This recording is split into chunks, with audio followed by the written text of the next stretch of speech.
times here. It's the Pro Wrestling Syndicate Spotlight Series, and today we have a very special guest. He's been a bodybuilder, turned stuntman, turned professional actor. You can see him on the hit NBC sitcom Young Rock. He portrays the Iron Sheik, baby. Please welcome Brett Azar. Sir, how are you today? Sheiky, baby, number one. Young Rock, NBC, number one. Yes, papa. No joke. First and foremost, thank you for taking the time. Very exciting times here with NBC's Young Rock. A lot of people have been viewing in, and a lot of people want to know about you. And most interviewers just want to spotlight your portrayal of the Iron Sheik. But like I mentioned, before you were this spectacular actor, you started off in the world of professional bodybuilding. Is that correct, sir? Yeah, amateur bodybuilding. I never turned pro. But you look pretty pro to me, brother. Look at me, cameraman. Look at me. Yeah. What was your influence to want to get into? I didn't pursue professional. It was back in college when I started. I was 18 when I started competing in bodybuilding. I was at University of Rhode Island, and I was a gym rat, but I was pursuing theater. And the guy at the gym, the guy who ran the gym at the college at university, he was like, "You ever think about bodybuilding?" And I was like, "Arnold is my number one guy." Like, yeah, of course. The acting bodybuilding combo is everything I want to do. So he's like, "I'll train you to do your first show." And at 18, I did my first show and I won. I was like, "All right, this is cool. I can do this." So I pursued that for a few years. Graduated college, started my own personal training business, and was competing and reached national level competitions. But then right before I had to make that decision of like, do I pursue this as a career, bodybuilding, or is there something else there for me? Do I keep personal training? I got interviewed by an acting agent, and he was like, what's your passion? And I was like, I want to be an actor. He goes, I'm giving you a shot. So I moved my business from Rhode Island. I closed it down. I moved to New Jersey to be closer to New York City, out on a whim, and I gave it a shot. And this was 10 years ago, so it hasn't been so bad. Well, yeah. Now I originally saw you're originally from Boston, but then, like you said, you're a transplant to New Jersey, Rahway, New Jersey. Is that accurate? Yeah, I moved from. Well, I was born in Boston, but I lived in Rhode Island. I grew up in Rhode Island, and I moved to Rahway 10 years ago. And I actually just moved again to Hopatcong, New Jersey, this week. Nice. Well, congratulations on that move. Now, question for you. Prior to getting this awesome role as the Iron Sheik, had you had any previous, or had you trained to be a professional wrestler to get in character for the role? No actual wrestling training.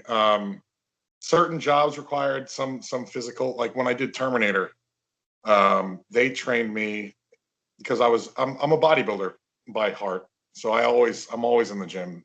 Yeah. At least 5 days a week, an hour and a half to 2 hours lifting. So I always had the physicality. When I did Terminator Genesis, they wanted me to be more agile. So I did more like CrossFit training. Yeah. Just because they didn't want me to look so Frankenstein-y when I was in the fight scenes. Yeah. But nothing real wrestling. I didn't get any real wrestling training like in the squared circle until Young Rock. And they brought in Chavo Guerrero. And I remember when I first met him, I was like, wait, you're Chavo? I hate your guts. Like, I don't like you at all. And he goes, good, thank you. And because he was a heel, he was meant to be the bad guy. Sure. So for me to hate him was a good thing, I guess. But yeah, I was like, not you, like freaking, what was it, Pepe, the stick that he would walk around? Pepe. I was like, you got beat by Jackie, you little bitch. But now taking on this role, maybe not having any previous wrestling experience, now that you've trained with Chavo and maybe other professional wrestlers, do you have a newfound appreciation for the bumps and bruises and the work ethic it takes to be a professional wrestler? 110%. That's the face, bro. I'm a ring announcer. I get it. Yeah, I see that face all the time with people. Like they always say, oh, wrestling's fake. Yeah, storylines are storylines, but the physicality of it is no nonsense. It's no jabroni business. And it's funny, like you think like the big stuff would be the most painful. Yeah. Like jumping off the top rope and landing. The first day one that caught me off guard, he had us to just run back and forth and bounce off the ropes. Yeah. If you hit those ropes wrong on your back, you're walking around with a bruise for a week. Just bouncing off the ropes, if you do it wrong, you're messing yourself up. Absolutely. Something so simple that's done so many times during a match. And then the other one was just simply taking a fall, right? And he was like, all right, we're going to learn to take a fall. You always want to be able to roll out of a fall so you're never in danger of hurting yourself. So we're just going to do a somersault. I was like, a somersault? Like, yeah, like, what are we, third graders? So Big Brad Sheiky Baby, who benches 400 pounds and squats 450 pounds, my turn in line to do a somersault. I do my somersault, I stand up, I black out, I fall down. I was like, what just happened? He goes, do it again. Somersault, stand up, dizzy, blackout, fell down. I was like, you got to be shitting me. And so the joke was like, oh, Big Bad Sheiky can't do a somersault to save his life. Eventually, my brain got used to that. But yeah, like, when's the last time you do somersault? Like third grade? Like, my body just was like, this is new. But it was all after. And what a lot of people don't realize is a professional wrestling ring, if you're not in the know, it's not like a trampoline. You can attest to this. There's a little bit of padding, but there's wooden boards underneath and steel beams under that provide the, that make the sound and provide the inertia. But yeah, it still hurts, right? The sound is awesome. Yeah. I didn't realize the sound was as loud as it was. Even just when you're stomping, it's like you feel like you're a king or a god because you just take a step and the whole world shakes. That's awesome. Now, you said that Chavo had assisted you in training. Did the great one, The Rock, Dwayne Johnson, have any assistance in your professional wrestling training as well? Was he around at all during those sessions? He was still in Atlanta. We were all in Australia. He was in Atlanta filming another movie at the time. So the interactions we got with DJ were on Zoom when we did the whole script reading for every episode. Yeah. So he joined us for the script reads. Then he talked to some of us about not so much the wrestling technique, but how the character shaped his life and what that character meant to him. So he gave us a little insight of how to interact with young Dewey or the college Dewey, or it was more on a personal level. Yeah. Now, just to switch gears for a moment, as we've been talking about The Rock in this great new show, Young Rock, going back to your bodybuilding background, and I was going to mention this, but you mentioned it earlier. Obviously, if you're in the bodybuilding trade, Arnold Schwarzenegger has to be a huge inspiration. And I was going to ask you, but I'll ask you again. How big of an inspiration was Arnold Schwarzenegger to you getting into bodybuilding? More than you know. When you can tell by growing up, I got a full story for you. Yeah, so, I'm ready for it. My father was a very bad guy, and he went to jail for life when I was 2 years old. And so we lived with my grandparents to start a whole new life. And my grandfather was a traveling salesman, so he was never around, only on the weekends. So I didn't have a father figure. My grandfather had a collection of Arnold movies. So I would watch True Lies, Predator, Conan as a kid. And that was my role model as a man. Yeah. And I always told myself growing up, I was like, I'm not going to be my father. I'm not going to be the bad guy. I'm going to be the good guy. And Arnold was my ideal, the body, the hero, the everything I wanted to be. I started impersonating Arnold when I was in elementary school. Yeah, let's get to the chopper. Come on, do it now. So when I got the role as Arnold to be Arnold, it manifested. Like that was like law of attraction. Like something crazy happened up there where I became what I wanted to be, literally. And there's nothing more special than that to me. Um,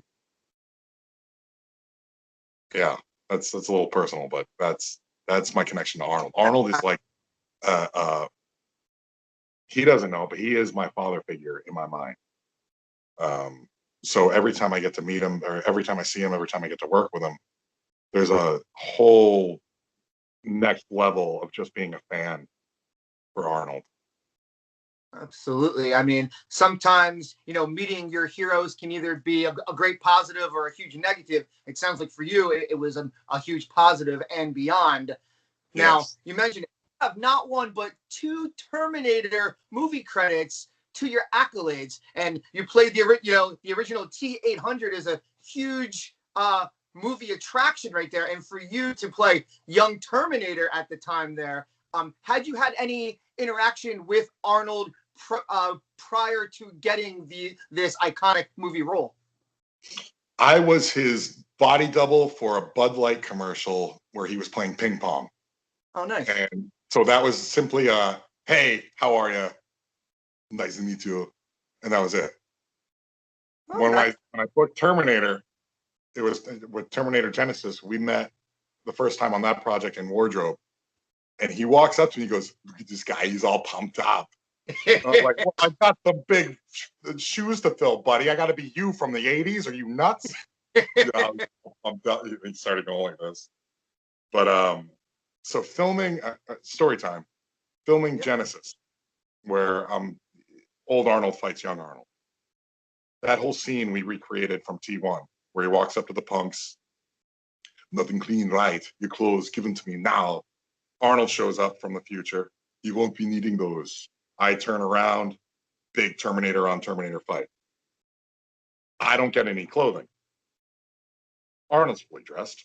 My wardrobe, being Hollywood, was a sock. And so there was no tied down situation. It was a free swinging sock. And so Arnold and I got really close really fast because we're grappling, we're kicking, we're locking up. I'm standing over him. The eye contact that we were making filming that whole fight scene was pretty awkward. But I don't think I'll ever be embarrassed in my life again after that. And now the ongoing joke with Arnold now is whenever we meet up, it's like, who are you? You're not Brett. You're wearing too much clothing. Naked guy walking around. Yeah, it's great. That's awesome. I mean, certainly to have that kind of a rapport with Arnold, and now he knows you more than he probably ever thought or expected to ever know you. So certainly awesome experience. What was that, Brett? And flip side, he knows me more than I ever expected for him to know me too. Well, absolutely. Now, question for you. I mean, obviously we've talked about your bodybuilding background and now this amazing acting skill set you have, but in the middle here, you've done a lot of stuntman work as well. Is that accurate? Yeah, it's more of just little things and trying to do my own stunts. Like I got brought in for SNL to be the Rock stuntman and Arnold stuntman when they were doing SNL. Yeah. I got brought in. I did an episode of Jessica Jones, and they let me do as much stunts as they felt comfortable with. Yeah, I'm a big guy. You could throw me through a wall, I'll be fine. It's funny how they separate the actor from the stunt guy, and I don't like that. I like the completeness of the role. I like to do it all if I can.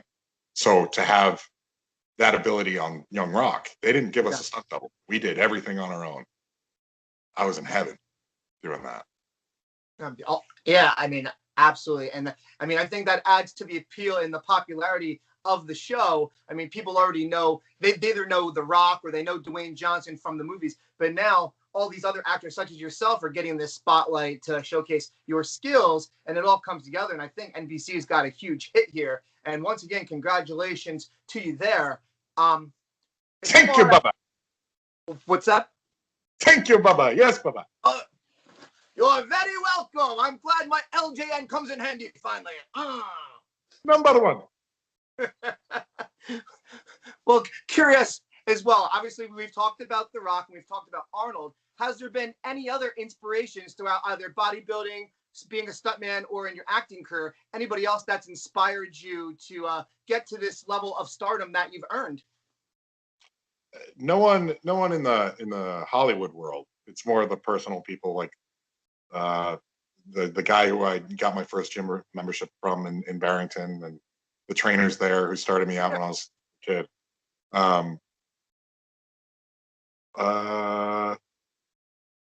Sometimes it's the unnamed people that can be the most important and influential in your life. So yeah, I appreciate you opening up about that. I mean, I'll give the Al Farina, Dave Medeiros, they were huge in getting me into the bodybuilding situation back at home in Barrington, Rhode Island. Jay Souza was the URI athletics coach. Jared Vance, who was my football coach, he got me addicted to the weight room. Nice. So those guys are the guys who really started me out. And my Uncle Doug and Uncle Rick, who got me into sports to begin with after that whole bullshit happened with my actual father, and they stepped in. Well, absolutely. Like I said, these family influences can be even more influential and important as the big name stars that people see online or whatnot. So yeah, I mean, you have to have that good backbone a lot of times for success in any business, whether it's Hollywood or beyond. So I think that's awesome, and it sounds like you have a really great support system. Now, 100%. Yeah? Awesome. Now, as far as acting, Mom, I just got to say that if we're talking about support, no one's stronger than my mom, because she lost to support us, and we Awesome. She's well, your acting career now, approximately how long have you been officially a professional actor now? Because I mean, you've come a long way now with all this. 10 years. I started January 2012. So it's yeah.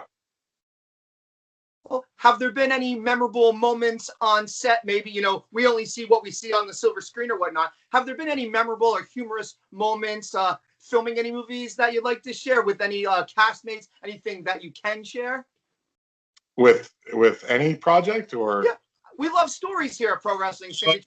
So, like you said, interactions with The Rock, your interactions with Arnold. Have you had any other humorous or memorable interactions? Yeah, Arnold. We were hanging out at Arnold's trailer one time with a couple other Joe Manganiello, who he did. Was hanging out, and we were all outside his trailer. And Arnold walks out, and he goes, "There's a bunch of studs out here. It's like Stud Union. Let me get something Stud Union." And he goes back to his trailer, and he brings out cigars. He passes them out. We all tell stories. And I went back to my trailer after that, and I made Stud Union T-shirts, and with everyone's last name on it. So we were all rocking Stud Union on set.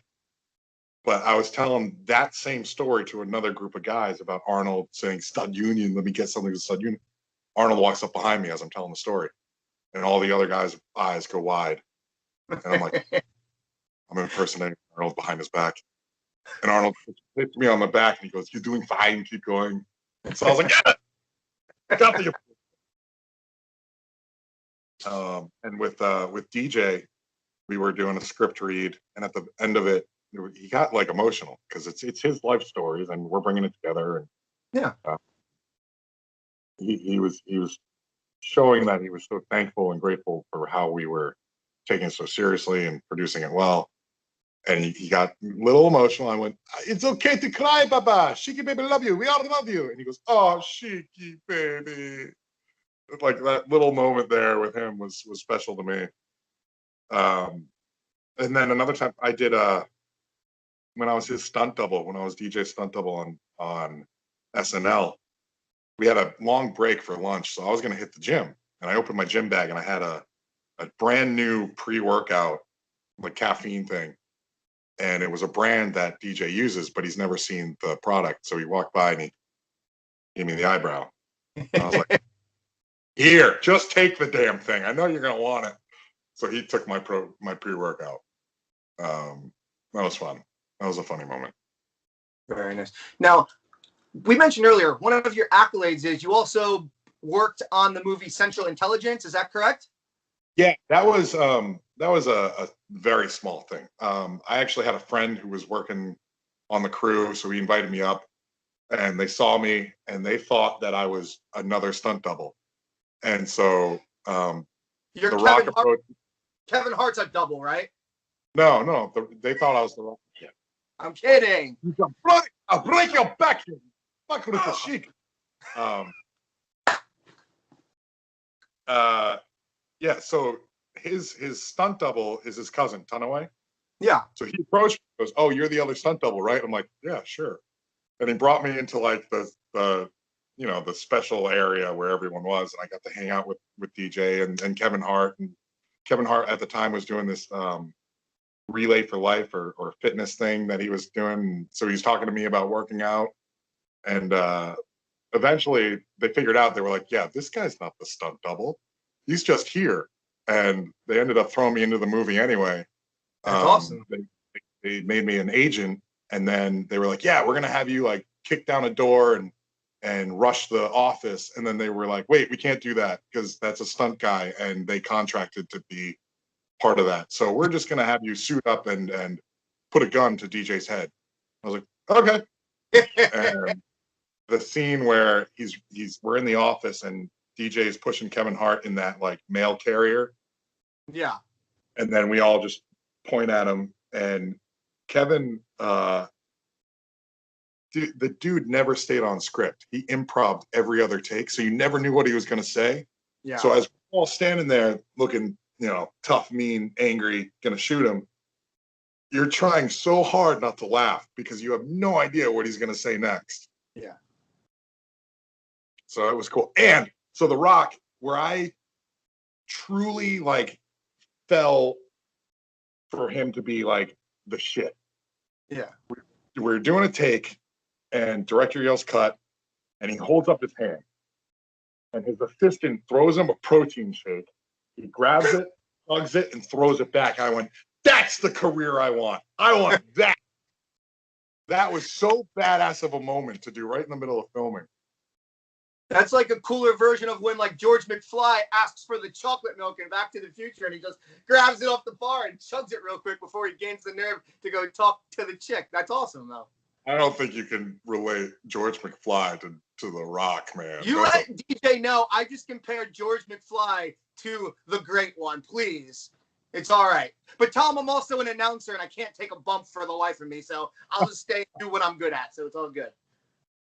But no, I mean, I guess that's what I was hinting at. I wanted to know, are DJ and Kevin Hart as wild behind the scenes? Like, they seem like they have a crazy rapport on screen, and they've done multiple movies together. I couldn't even imagine the shenanigans you've witnessed, behind the scenes backstage.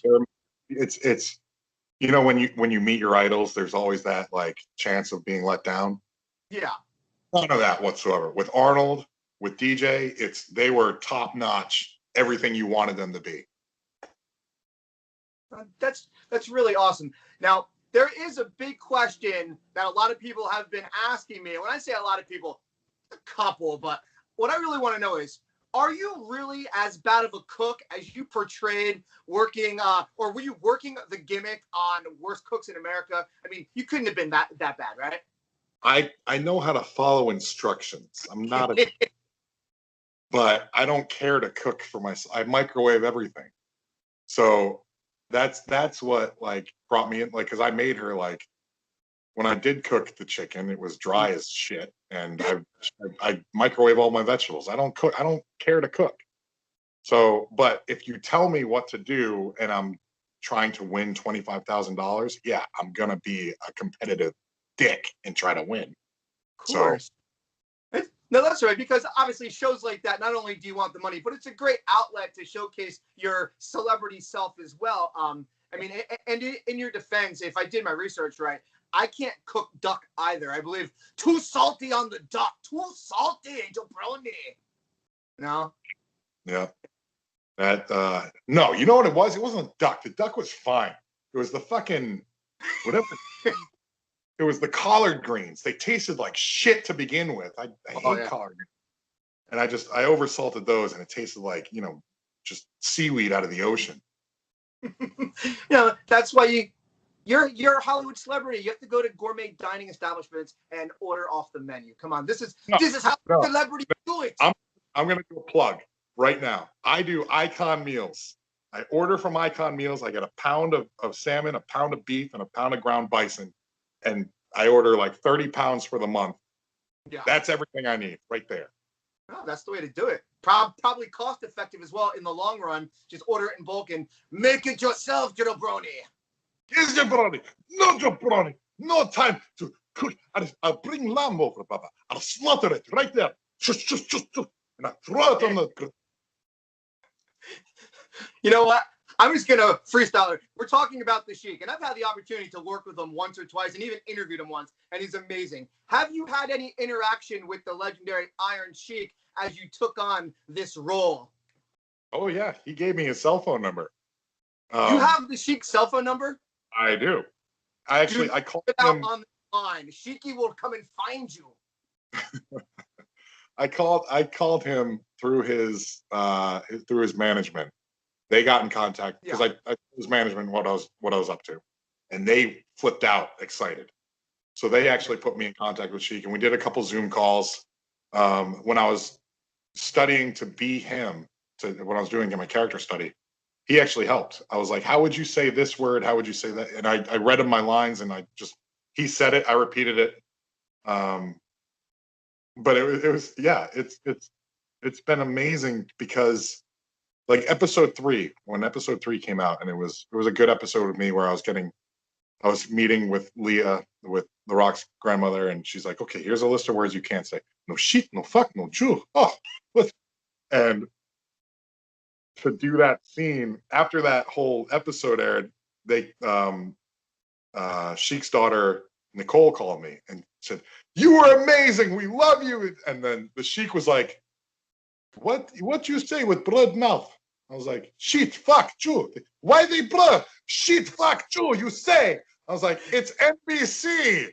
You can't say that on NBC." Fuck you in the ass and make you humble. Can't say that either on NBC, I'm pretty sure. That's banned. I have to be the NBC Sheik. I'll suplex you. I'll put you in camel clutch. I'll break your back. I'll make you humble. And I stop there. I will not fuck your ass. No fucking ass. No Japan.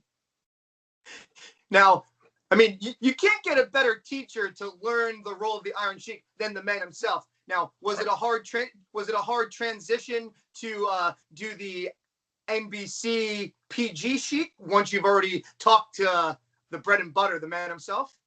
No, because in reality, the Sheik is the sweetest guy you'll ever meet. He's so introverted. So to know him personally versus his gimmick persona, it's night and day. So it was easy to like when he's not putting it on. I didn't have to tame down anything. He really got it through my head pretty fast. And quick plug here. Young Rock now available to see online at www.nbc.com, also on Peacock and Hulu as well. And now, is all of season 1 up for the viewers to watch online now, or are they only doing a couple of the episodes come online a day after it airs. Yeah. Every Tuesday when it airs. And there's 11 episodes in season 1, and I'm in 5 of them. So I've had 2 so far. So there's 3 more where Sheiky shows up. Actually, 1. Yeah. And so the viewing audience knows, we can see the Young Rock TV show Tuesdays at what time on NBC? Do you recall? 8 p.m., Baba. NBC. 8 p.m. Yes, Baba. Number one show. Number 1 comedy Tuesday night. Awesome. Now, as you've been working on the show, certainly having that influence of the Iron Sheik to help you with your acting skill set. You've had the Zoom calls with The Rock trying to give you advice as well. Have you grown a bond, like a special bond with any of the other actors that are portraying characters on the show? Are there people that you communicate with on a daily basis outside of the filming? Big time. Awesome. So the whole context of it is when they flew us all to Australia, Australia's COVID rules are super strict. So they take you from the airport, the government or the military or the police or whatever, they shuttle you to the hotel and they watch you walk into your room and they lock you in. And you don't leave your room for 2 weeks. Oh, wow. So we quarantined in the same hotel. We all got let out. And then because it's COVID, we all stayed close together. We were all doing stuff together. But we would have half the cast were Samoan and their culture is very family knit. Yes. So we would have barbecues up on the roof of the hotel like twice a week. We did it when we weren't filming. We were always planning what group stuff we could do. And we're still all on the same group chat now. Like as we're watching the show together, we're flipping out about what scene was used and how certain people are acting. It was the closest knit cast I've ever been a part of. Yeah. And I truly felt like a family while we were there the whole time. And we were there for a long time. So we were there for 3 months. So we were, it was pretty amazing. It was the most special cast I've ever been a part of. And if I'm going to call out specifically the 80s wrestlers were my dudes, Yeah. That was all our scenes together. We trained together. We went after quarantine. They locked me in a room for 2 weeks. I only requested that they give me something to work out with. So they put a 300-pound weight set and an exercise bike in my room. Nice. And I was to order groceries online and the military would drop them off at my door. I walked out of quarantine after 2 weeks doing nothing but sleeping, eating, and training. 10 pounds lighter, shredded, ab vein, everything. And so when I went and met the rest of the cast, the rest of the wrestlers, they were like, Sheiky, what the fuck? Like now we have to step up our game. So then it became on the group chat, Sheik to gym, 10 a.m. And then they would come rolling in and we'd all work out together, plus the wrestling training, plus the acting. It was awesome. Well, and I mean, we can't overlook the most important thing you just mentioned. You got to have Samoan barbecue twice a week. I mean, I work for a Samoan company. So I know it's up. John Tui were the best cooks. Fosse specifically was amazing cook. And I remember whatever was left over, I would steal. I would literally hide it in a box and take it down to my room and come back up to the barbecue and be like, I guess it's all gone. But I would steal all the leftovers because it was so damn good. I've indulged in Samoan barbecue before. Shout out to Samu Anawai out of the Northeast. And yes, this summer, Samu, Samoan barbecue. When this guy buys chicken, it's 50 pounds at a time, and Samoan barbecue. Yeah, I mean, heck, with my booking rate, I will work for Samoan chicken, brother. Heck yeah. But yeah, like I said, it's family. Like, what's up. I've been part of a Samoan wrestling organization for like almost 8 years, and it's like the best. When you go there, there's loyalty. They treat you like one of the family, and it's just fun. Like, you like to entertain for the fans, but it's just straight up fun. It is. It's always they're always in a positive attitude. It was always the days where I didn't see the Wild Samoans were like you could tell that there was something missing. Awesome. And now once you were out of your hotel room, and obviously you're filming a lot, but there's time to enjoy. Did you get to enjoy some of the Australian culture, the atmosphere as a whole? Yeah, we were in Brisbane, so you weren't allowed to leave that territory. Like you couldn't leave Queensland or anything. So we did everything within that. We went to the koala park, the kangaroo park. We went down the shore and we did the whole cast. Actually, we rented scooters and bikes and we did all along the shoreline for a whole day, just riding around. Yeah, I told you, it was the best acting experience. It didn't feel like you were on a job. Yeah. It felt like a vacation. I was going to say, when you're taking on a gig of this magnitude, having that team camaraderie has to be important. I would imagine when you hang out and you're a cohesive unit off camera, that's got to add to the activity, to the adventure when you're on film and you guys have that cohesive bond. Would you not agree? 100%. It really, it felt like the full complete package of what I would dream a role would bring to my life. Like I've got friends forever now with these guys, family forever. Very cool. Now, obviously, with the success of season one, has there been any word if NBC is going to renew Young Rock for a season two? Trying to get some breaking news here. We're waiting. Yeah. Hey, it's in the power of social media, and it's the power of the people. I mean, they were hinting at season two. Yeah. And I asked Notch, not Natasha Khan, the writer. I was like, hey, if there is a season two, is Shiki making an appearance? She's like, yeah, we'll still have you in there. I was like, okay, that's all I need to know.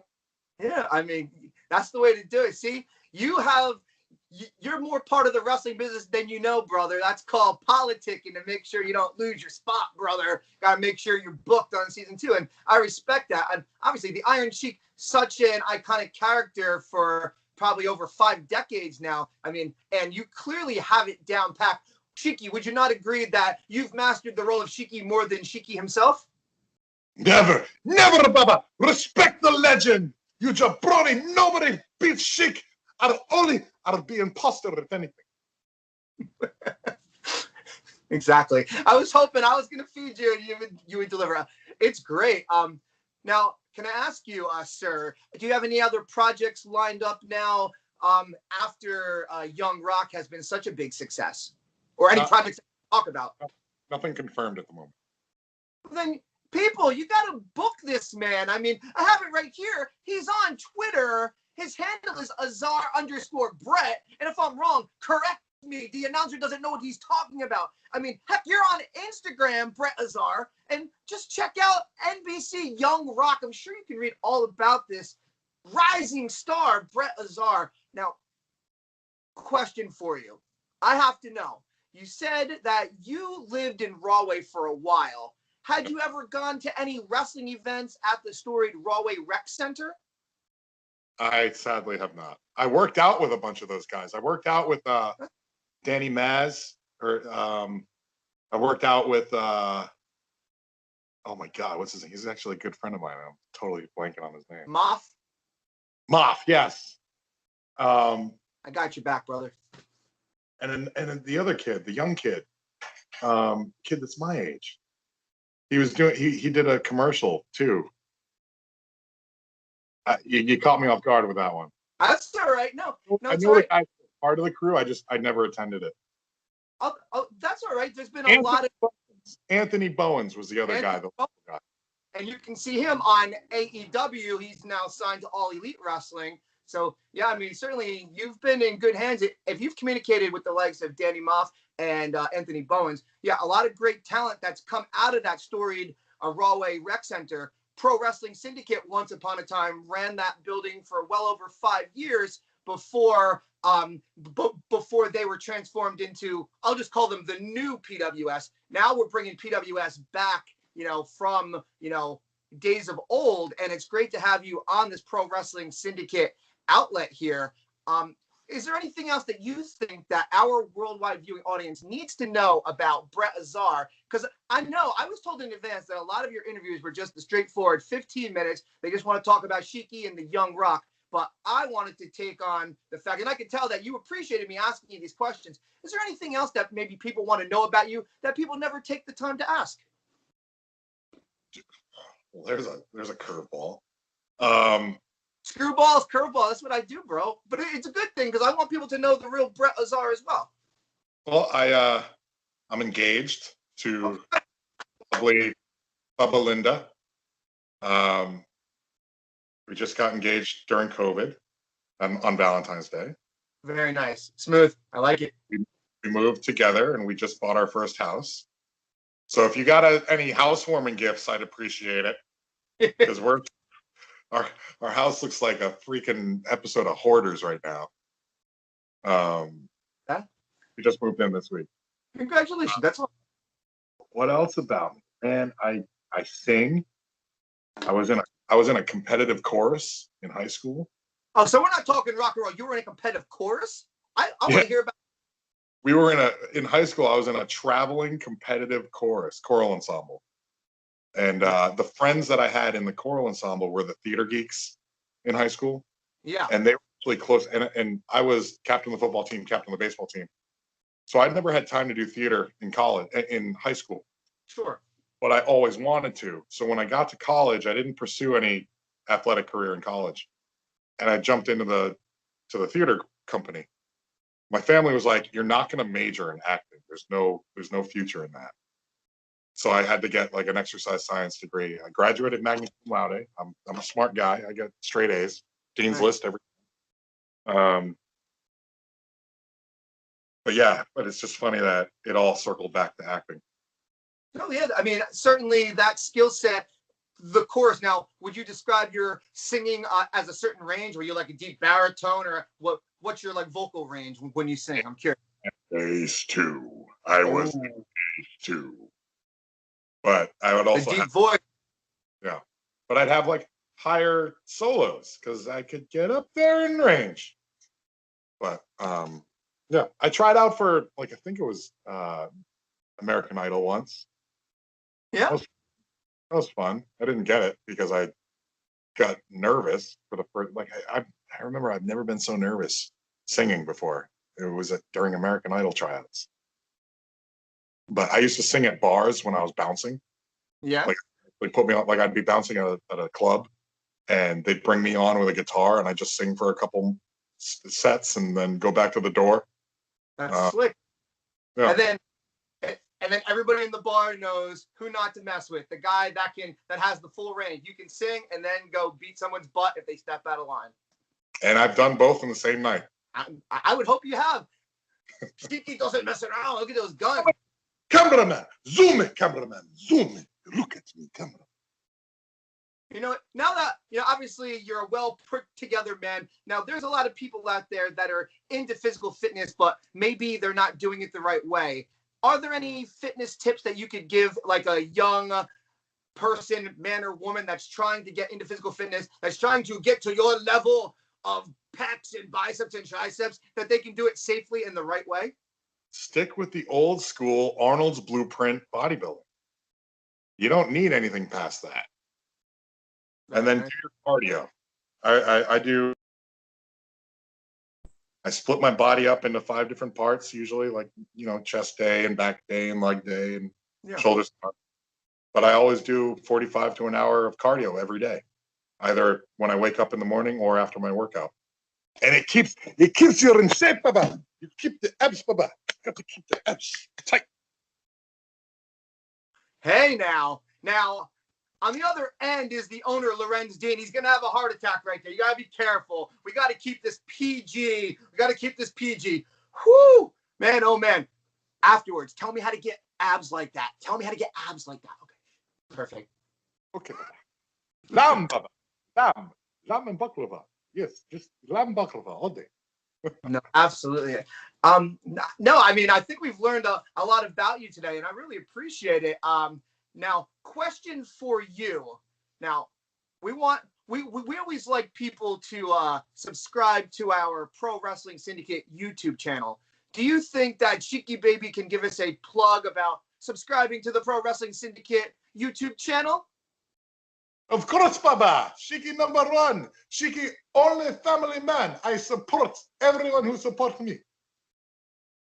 Absolutely. Well, I'm going to get an official plug from you when we're done here. Now, in closing, I guess I want to know if you've taken on the role of the Sheik. Are there any other roles, like if you could get an acting role, is there any other like maybe real life person or somebody based off of fictional that you would ever want to try and be like, try and get your acting skill set to be like them if you could get booked for a role? Does that make sense? The Rock's career is the Arnold career, the Rock career. Batista has some pretty cool roles that I would love to be, swapped in for. Jason Momoa, I love that kind of stuff that he brings. I was trying to be Jason Momoa's double for a while. I was growing my hair out and growing the full beard. Yeah. But then I got other jobs that I had to shave and cut my hair. I would love, the guys who I idolize in the acting world is obviously the bigger guys, because they give me hope that the muscle guy can be the lead actor. And even Ryan Reynolds and Hugh Jackman are huge to me. Yeah. You know, because they get in shape. You know, it's the guys that work out that I appreciate more. It's the guys that bring that physicality to their role. Sure. I never see myself doing like a Christian Bale, like starving myself down to skin and bones kind of thing. Oh yeah. That's real dedication there. Yeah. But as far as being a character actor, either the best bad guy or like the worst bad guy that you'll ever run into, or that comedic sidekick, like Batista's role in his superhero movie. Oh man, Avengers. What is? It's Avengers, right? Where he plays that blue guy. I am blanking. I apologize. This is the robot announcer. He's taken over. I forget. I apologize. Anyway. Hey, Lorenz, you can skip this part out if you have to. We both blanked. I apologize. No, but so yeah, like that. But you like to be the bad guy. You like to be like that muscle-bound type character. Because hey, you never know who's watching this. This guy wants some more acting work, and now you know what kind of roles he's looking to fill. Clearly, you've got the look. And now I have a question. Did you take on? I love it. Did you take on the mustache for the Shiki role, and did you decide to keep said mustache because the fiance, she loved the Shiki mustache? Baba Linda does not like the mustache, Baba. I grew out a full beard before, and I rocked that for a couple of years, and then during COVID, everything started shutting down. I shaved, and in June or in July, I was with Linda. I was like, you know what? I've never shaved my head before, so I was like, I'm gonna go shave my head. So I shaved my head, and I came back, and she goes, "Yeah, that's not your look. We're gonna." 3 days later, I got the call to audition for the Sheik. Yeah. And so I'm like, honey, I think I'm going to be keeping this look. Meant to be. I had a 5 o'clock show. I had basically what you have when I first got the call for the Sheik. And I was like, yeah. And this was in July. And they said that we start filming at the end of September. I was like, I'll have a full mustache. Don't you worry. Yeah. And it came together perfectly. Yeah, I'm sure Shiki has seen you with said mustache. Is he proud of the mustache? Yes, Baba. Yes, Baba. Shiki Wax, special brand. Very nice. Yeah, and I'm scatterbraining it. I just want to go back. We were talking about how you took on the iconic role of the T-800 in the Terminator movie. Now, I had read something. I saw some pictures. How cool the CGI process. Obviously, there's some CGI where they take your face and they adapt it to the character. I've always been curious. I mean, from my standpoint, I love movies. I'm a total movie nerd. How cool and technologically advanced is that process of the CGI of taking your face and adapting it to the T-800 model? It was different for both. So I did Genesis and Dark Fate, and they did two different ways of CGI. With Genesis, because I was naked, they had just tracking dots on my body, little like green tracking dots. And then on my face, they took a magic marker basically and put hundreds of dots on my face every morning, every day. I had to sit in makeup for an hour to start my day. Yeah. And they just put dots in the same place every day on my entire face. With Dark Fate, all they did was put a skull cap on me, and they tracked everything just with a skull cap. I didn't need anything on my face. It was just a little skull cap, and they tracked my head. So it was cool. And then with Genesis, they did a full body scan, like you walk into the airport and you get your metal detector scan. Yeah. I stood in there for a while, and this thing rotated and collected my size and everything. And now, technological advances such as that, do they affect your acting skill set when you're on set trying to film a scene or whatnot, or you just have to keep cool, collected, and do it? I think the part of my dick hanging out was more affecting my concerns than the dots on my face. Well, the way I look at it is the sock didn't fall off, right? So that's a good thing. No, If yeah, the they sock gave me had fallen off, you would have had more I'm issues sorry. to deal with. It wasn't the sock. It was a sock and a drawstring. Okay. So I tie it. I That makes it better. Come on, that makes it totally better. Like you said, if you're comfortable in situations like that, you're good for the rest of Hollywood, pro wrestling, whatever it is. I mean, anything with an audience, you got to be comfortable in your own skin right there. So when they gave me the Sheik's camel little tighty whities, yeah, all the other wrestlers were like, "Wait a minute, we have to wear this." I was like, "Guys, I wore a sock. Like this is actually coming." sock, Like, sock, the sock is nothing compared to that. Yeah. right. Yeah, certainly. Yeah, a lot of people, if they're not familiar with the pro wrestling scene or whatnot, they don't realize that your uniform is, for most of the time, unless you're wearing like long spandex, it's pretty much just a little. People call them, oh, your work underwear, but yeah, it's a spandex, and I mean, it leaves little to the imagination. So I mean, that also has to add to you have to gain confidence quick, or it's not going to work out, obviously. I didn't even notice. That's good. Yeah. Just another day. It's just another day in the office, then. Yeah. Yep. That's awesome. Yeah, I mean, that's the way you have to be the professional wrestlers as well, because with that, you're on a set right there. With the pro wrestling, you have the people that cheer you, and usually more people like to boo you, especially if it's a venue that serves a little bit of alcohol. People like to get a little sauced up, and they pay their money, and they get to hate on somebody for 2 or 3 hours. So yeah, it's really about a matter of being comfortable in your own shell. And personally, I mean, I don't know what you have after the acting career is done, but I mean, I've been around the wrestling business for 10 years. You certainly look like you have the physique to make it there.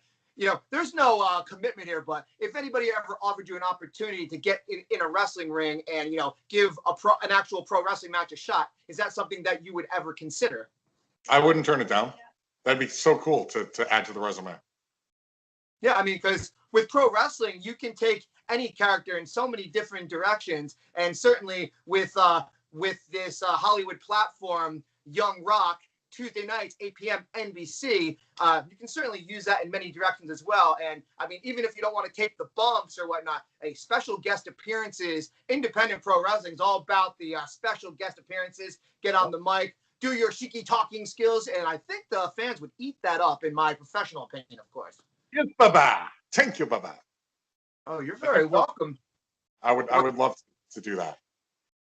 Well, certainly. I mean, I know the state of New York's pretty tight about pro wrestling live events right now, but I know once Pro Wrestling Syndicate gets up and going, I bet you could talk with Lorenz. I'm sure we would love to have you on a PWS live event. And that's not me putting you on the spot. That's me planting something in your head for possibly a future opportunity. You seem like a cool dude. I would love to work with you. As long as I'm not shooting another season of Young Rock, I'm good to go, brother. And if you turn it down because you're shooting a season of Young Rock, that's awesome, because this is a great opportunity. A lot of people in Hollywood wait their whole careers for an opportunity such as this. Certainly, you have the resume to back it up. And personally, congratulations. I'm really happy for you. And I like to see people that genuinely seem like good people get great opportunities. So I wish you all the best with that. Thank you so much. Thank you, Baba. I love you, Baba. From the A to the Z. It gives me a chance to play with my LGN in my grown adult years. But in all honesty, it's been great having you on the show. And if we could end this, because Lorenz, the boss, is listening here, could we have you, in your cheeky voice, give us a plug to subscribe to the Pro Wrestling Syndicate YouTube channel, please, sir? Please? You jabronis, sit down, close your mouth, open your ears, subscribe to Pro Wrestling Syndicate on YouTube.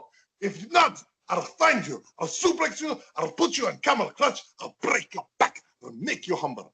If you do subscribe, you're my Baba. I love you. I thank you. Thank you, sir. Now, the words came from my mouth before, but could you tell our viewing audience where they can find you on social media, please, sir? Instagram, Brett Azar is my main source. And on that, there is a link, or you can direct message me.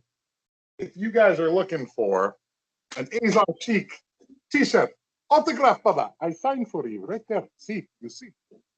I'll ship them out myself. They're good quality t-shirts. You can frame them, you can wear them. I don't care. But any support that you guys have for me, I would love to give back to you. There's a phrase in this business. You have to tell them, buy the merch. Let's hear it, Cheeky. Buy the merch. Yes, Baba, buy the merch. Number one, Azar Chic, Iron Chic, Young Rock. You do it. You buy, you be happy. I promise. You're a natural. When Pro Wrestling Syndicate gets up and going again, I will personally totally politic to get Brett Azar on the event. Whether you bump around or you don't bump around, that's up to you, brother. You can come hang out at the commentary table with the announcer. I'll totally chat with you for 3 hours on commentary. Thank you so much for taking the time to speak with us here on the Pro Wrestling Syndicate outlet here on social media. Now, remember, check out Young Rock Tuesday nights, NBC, 8 p.m. And if you're a jabroni and can't see it live, make sure you check it the next day on social media, NBC.com, Peacock, and Hulu. Did I get it all right, Shiki, baby? Yes, Papa. Pro Wrestling Syndicate. Pro Wrestling Syndicate, number one. Indeed. No, Brett Azar, No, Shiki, bro. Only babyface. Well, I wish you all the best with all your future successes, and I hope we get to meet in person sometime. This has been a really great interview, and thank you for opening up a little bit with me here. Absolutely. Thank you so much. Thank you, Baba. Thank you, brother. Take care. You too.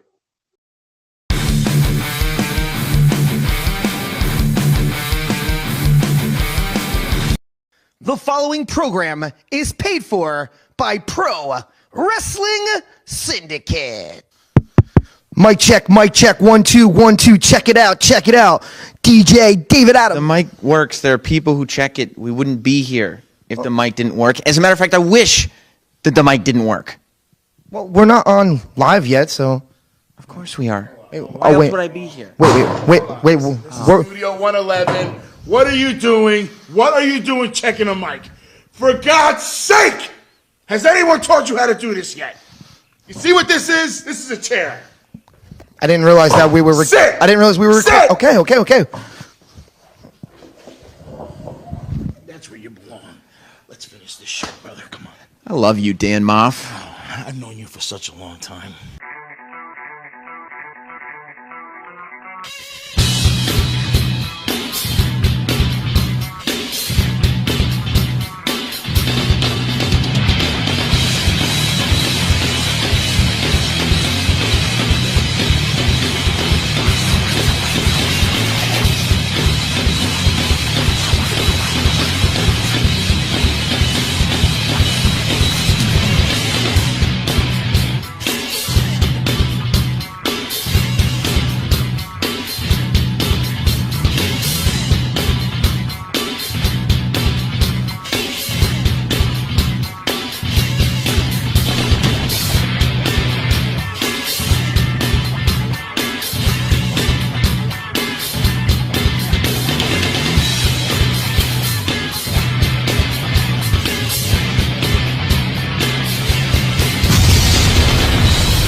I'm business on the right. Pro Wrestling Syndicate, number one. Moff, we're starting tonight's show with the lifeguard. Hold on a second. Producer. Nice shirt. Brand new PWS t-shirt. I knew he was good for something. Stay still. There you go. That's a nice background right there. Okay, again. Tonight, Moff, the lifeguard, Mike Dell, going one-on-one with Trent, and I keep hearing that the lifeguard is not coming alone. No, he's not coming alone. And from what I hear, from what I saw in the back, he's going to be coming real fine. Little lady, yeah. What's the address again? Because the lifeguard Mike Dell is coming to pick you up. Yeah. Excellent. All right.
It's going to be a lot.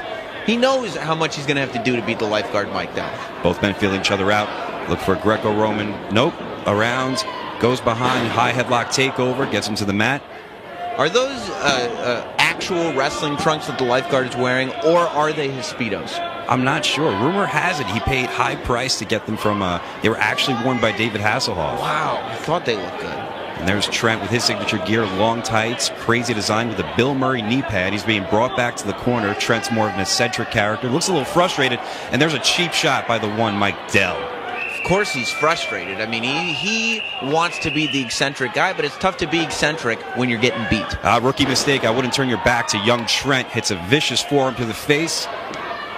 Trent's got the whistle to the fans' delight. He's going to toot his own horn. That's not his whistle. He's got to get that out of his mouth. The germs. This young Trent isn't taking into account at all that whistle has been used to save countless lives, and now his gross Bill Murray knee pad germs are soaking it. Trent looks great right now, delivering high-impact knife-edge chops, one of his favorite weapons of Arsenal, taking him from corner to corner, shoots him off the ropes.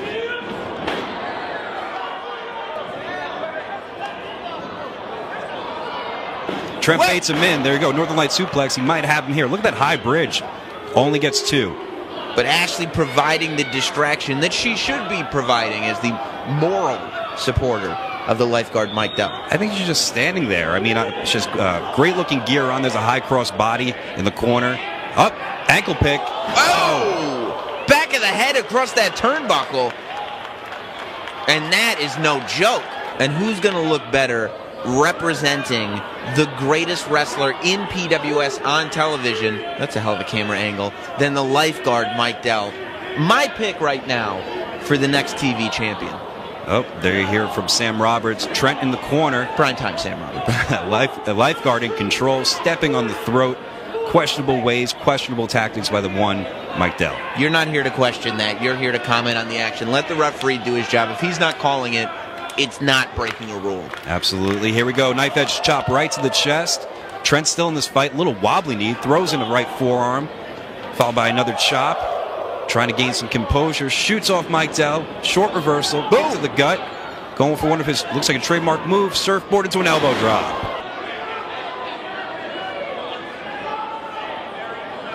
Well, we'll see if this pays off. Let's see. And you were... Oh! All right, maybe you were right that time. But that's a rarity. Right in the mush, high drop kick. He's tangled up in those ropes. This is the moment that young Trent needs to get back into this contest. Ashley cheering on. Words of wisdom is what she's doing. She's strategizing with him. She's trying to rally this crowd, but they are more favorable for young Trent. You can feel it here in Rahway, New Jersey. Yeah, but he can have a room full of people from Rahway, and Mike Dell can have Ashley Mazzaro. Who would you rather have? Point well taken. Hard knife edge chop. Another forearm, one of Trent's favorite weapons. Fighting back out of this. Lifeguard goes, ducks. No! Insecurity right to the back of the dome. Trent getting in that zone right now. Feeling this crowd here. Looks like he's firing up. Oh, no. Measuring him, goes back from the corner. Oh, no!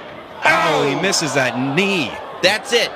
That's the cunning spirit of the lifeguard Mike Dell. Hits that cutter onto the knees. I believe he calls that the sunblock and is not victorious. Okay, that seemed like a slow count to me, but I try not to call those things. There you see young Trent regaining his composure, climbing up top. Dell could be in trouble here. He's going to get it. He's going to... Oh, the lights go out in Rahway. Avoiding the superplex. As, yeah, the lights have gone out. But it's not a distraction. You know why? Whoa, whoa, whoa! I was going to say because the lifeguard Mike Dell is used to night swim, but maybe he isn't. Trent Beretta is smelling that. But with the lights out, I think Ashley's going to use that to her advantage. She's grabbing the left ankle of young Trent. She's just trying to get I think his boots loose. His boots loose, and she's trying to make sure he ties it. She doesn't want him to injure the ankle. Thank God for Ashley Mazzaro. Oh, gets a low drop kick. I think caught him on the quad, but it's enough to throw him back into the corner. Lifeguard sent him up in position. Double underhook. He's up. What's he going to do? And he's down to a reverse backstabber. I got to find out what he calls that move. Does he have him? One, of course he does. 3. Yes. And we have, the lifeguard, Mike Dell, advances in this first round PWS television tournament. What's the surprise there? This lifeguard is homegrown PWS talent. He's not going to let anyone else represent PWS as the television champion? I think Ashley might have found herself a winner. I was kind of questioning this relationship, but they look good together. This might be the start of something here at PWS.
Guys, Dave Destruction here.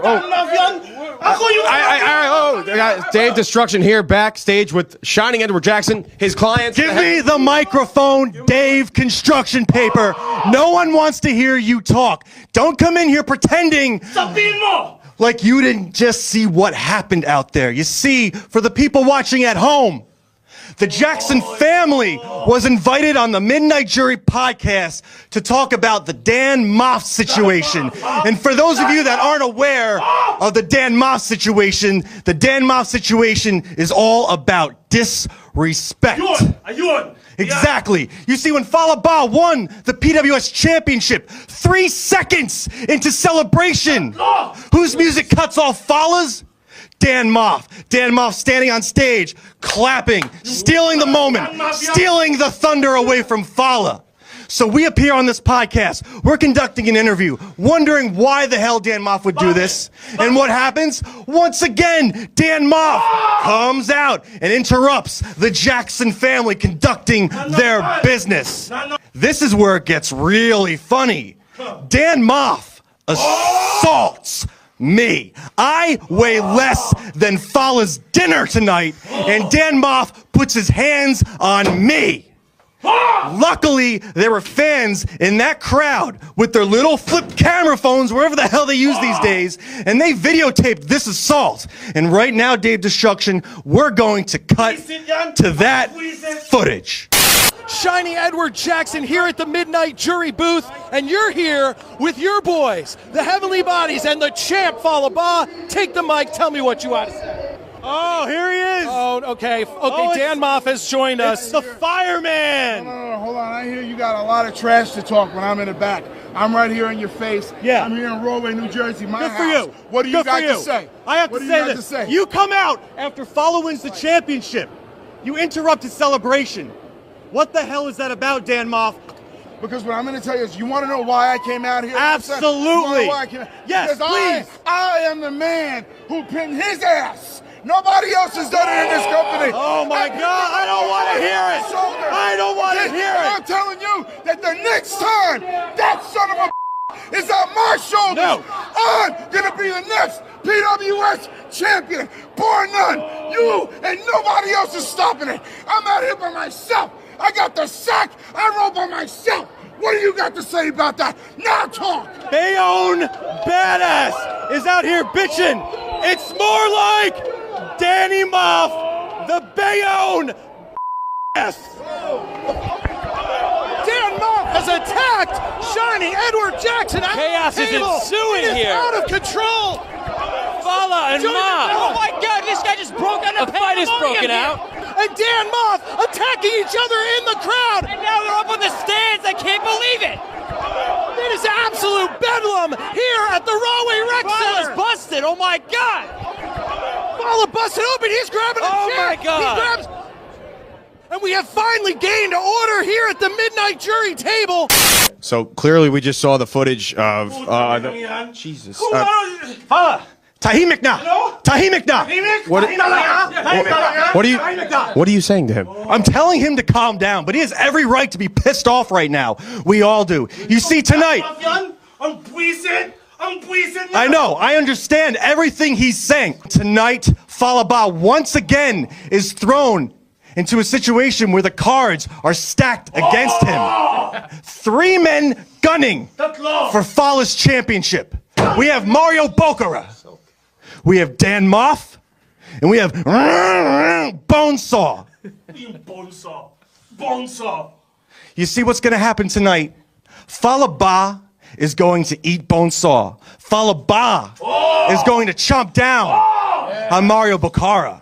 And then Falaba is going to digest Bonesaw. Falaba is going to digest Mario Bocara. Falaba will then pass them. Everyone's always saying how Falaba hasn't wiped his behind in a very long time. Well, tonight, Falaba will wipe his ass with Danny Moth. Thank you guys for your time.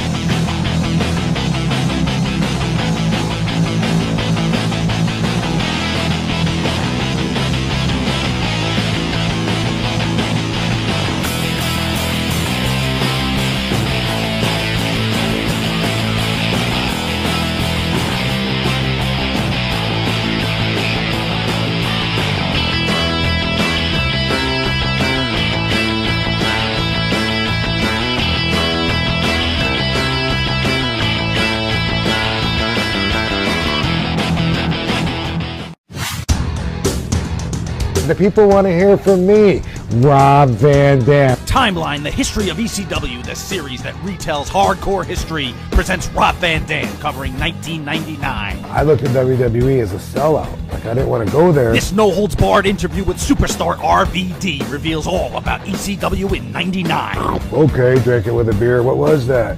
He said, morphine. This and more spellbinding editions of the series available at shootinterviews.com. Boom, boom, Cocabana. Boom, boom, Cocabana. Boom, boom, Cocabana. It's Cocabana.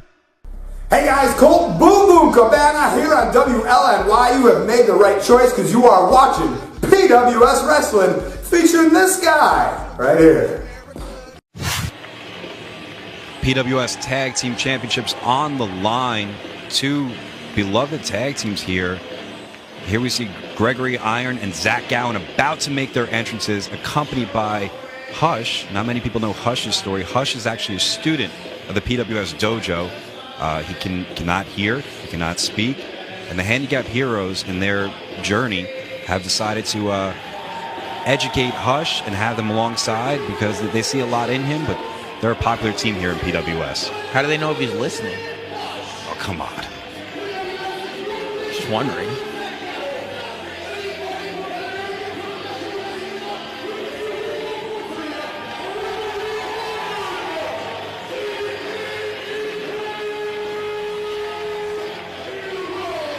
Zach Gowen and Gregory Iron, the Handicapped Heroes. How can you not cheer for these guys? They're unbelievable.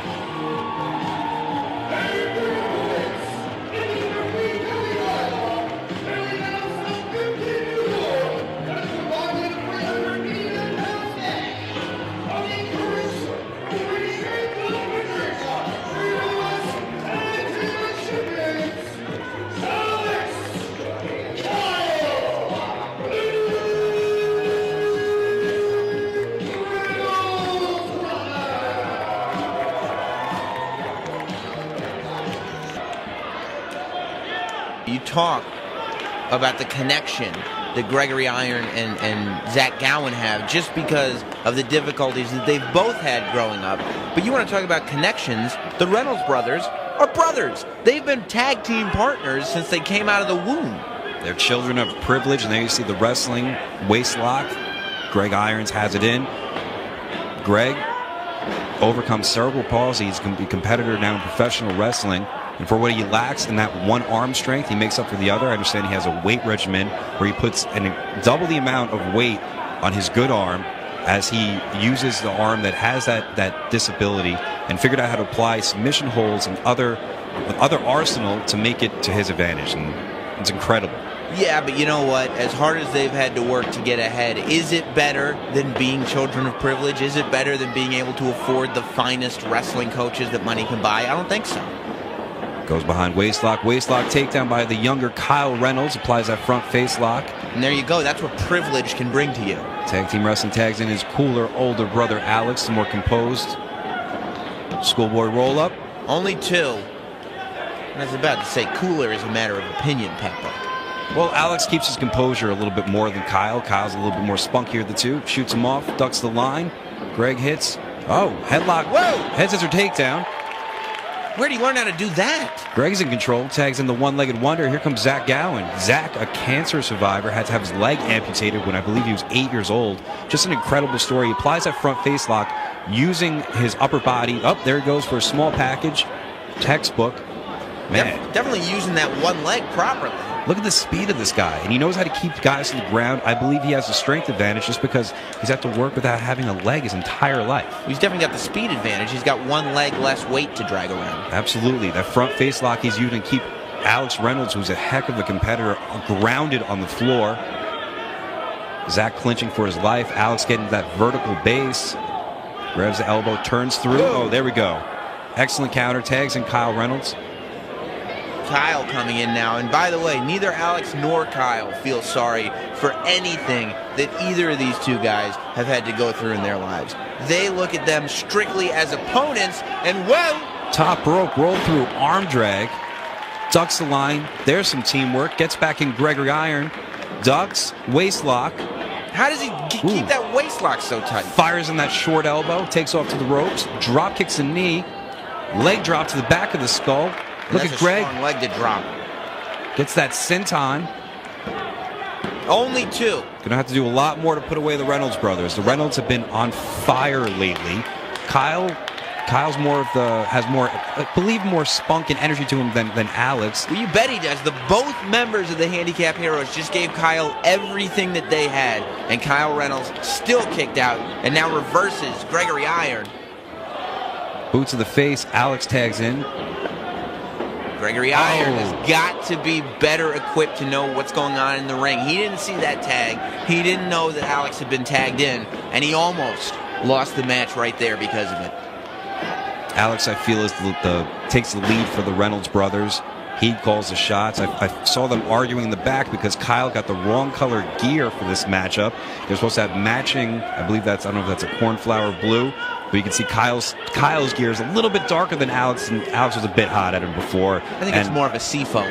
Whatever it is, they try to match the best, and Kyle kind of messed it up, and Alex was taking it to him. But anyway, drives him back to the corner, tags in the fresher Kyle Reynolds, delivers a right hand.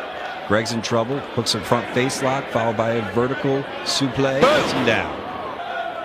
Alex taking his time, get his composure. The longer this match goes, the more it favors the Reynolds brothers.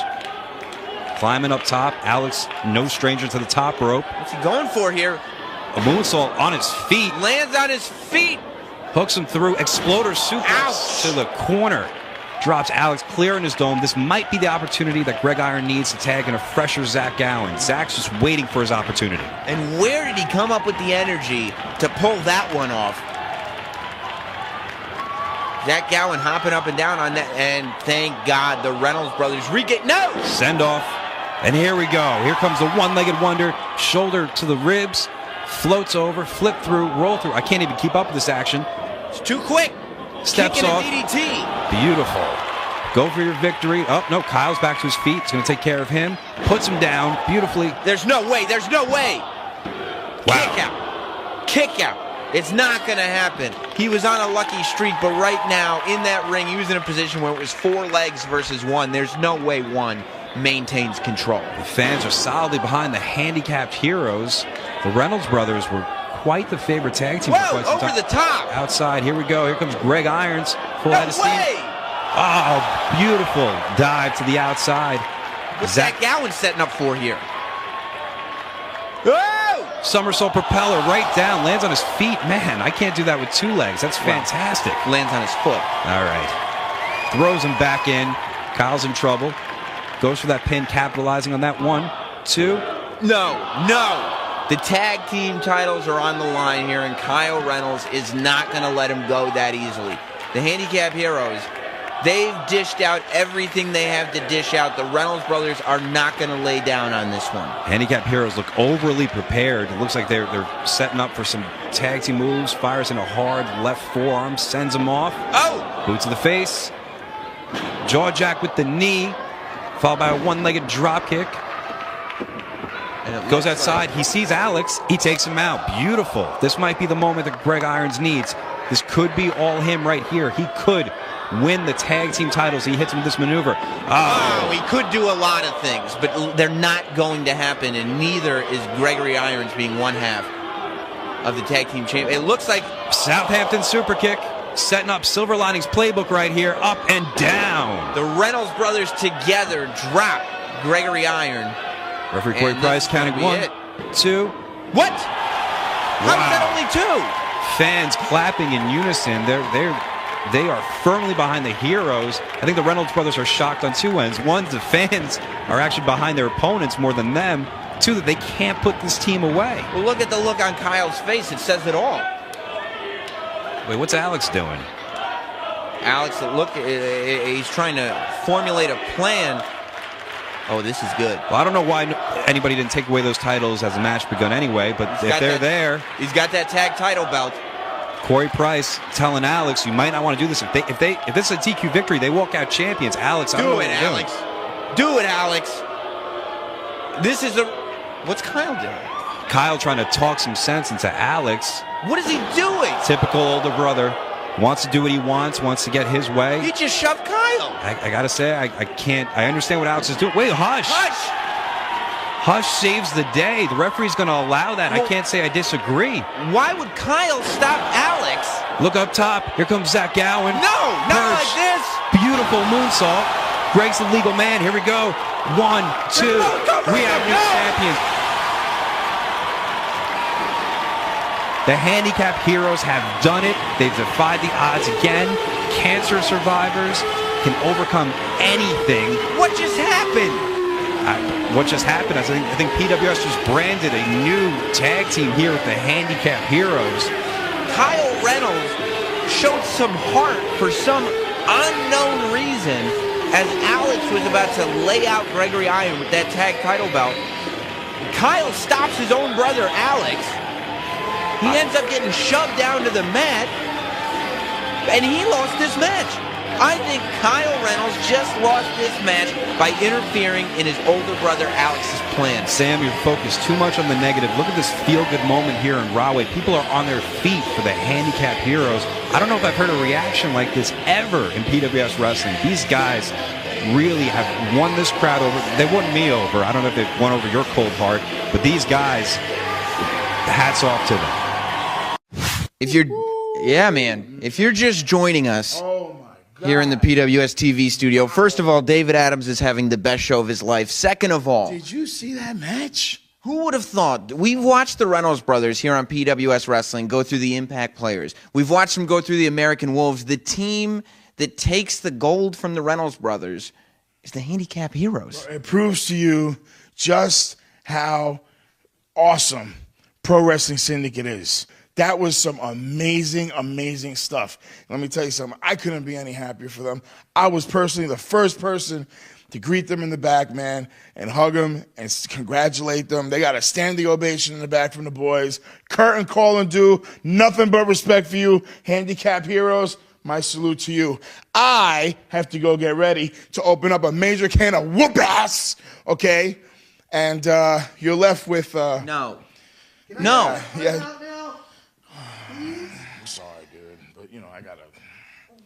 I guess turn around. I'm out of timeout Did now? I tell you to stand up? Oh, I'm sorry. Fine. Stand up. All right, get rid of the chair, man. Stand up for yourself. I gotta go get ready.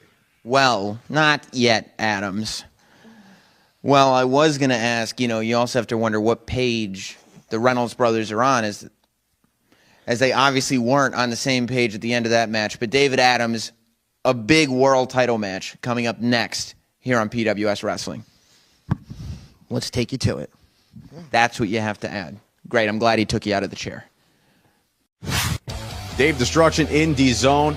You know what time it is. It's time for savings. And tonight's exclusive offer to you is the entire history of PWS Wrestling. That's 60 DVDs for one low price. That's 7 years of coverage for one low price of $300. That's less than $5 per disc. Visit the website right now, ProWrestlingSyndicate.com, to get this exclusive offer for you.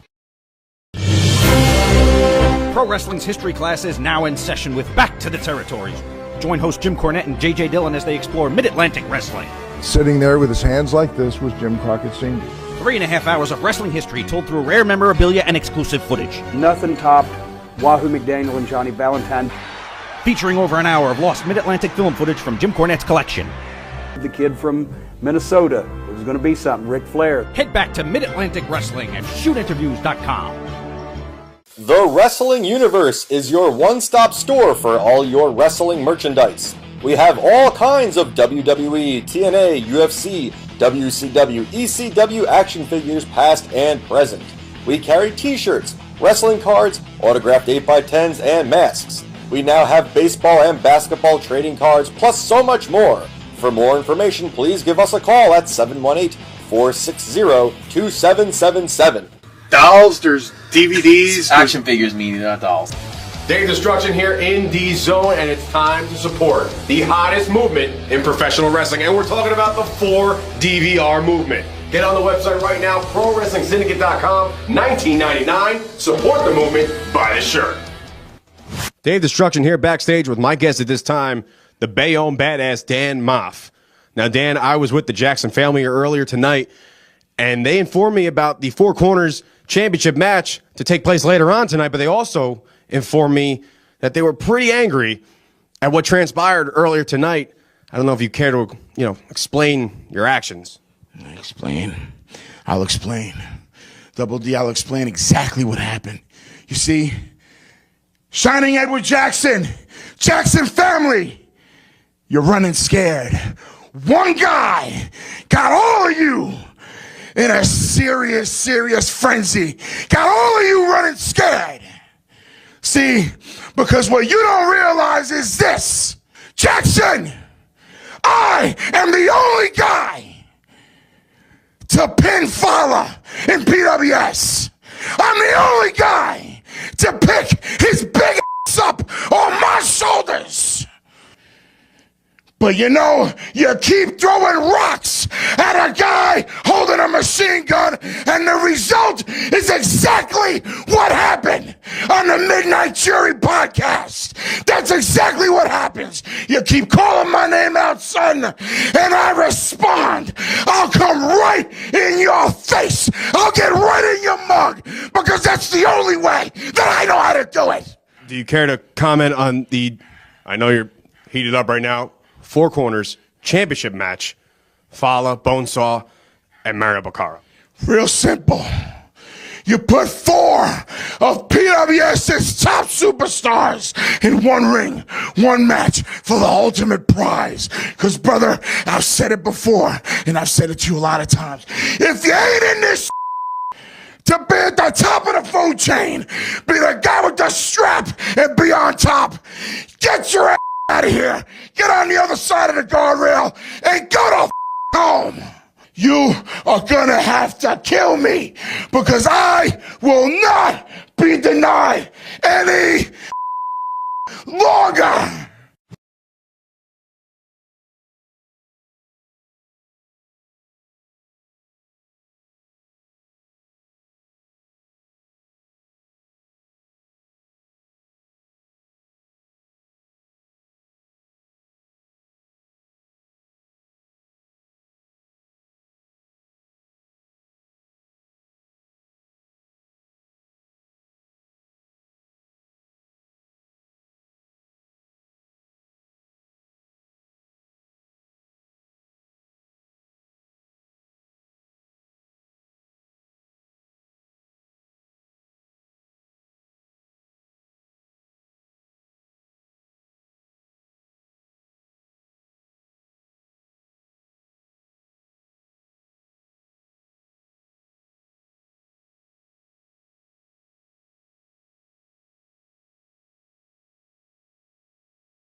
Hello, it's Mick Foley. Did you know that I am not only the hardcore legend, but I am the new general manager of Pro Wrestling Syndicate? And you are tuned in to PWS Television. Yeah.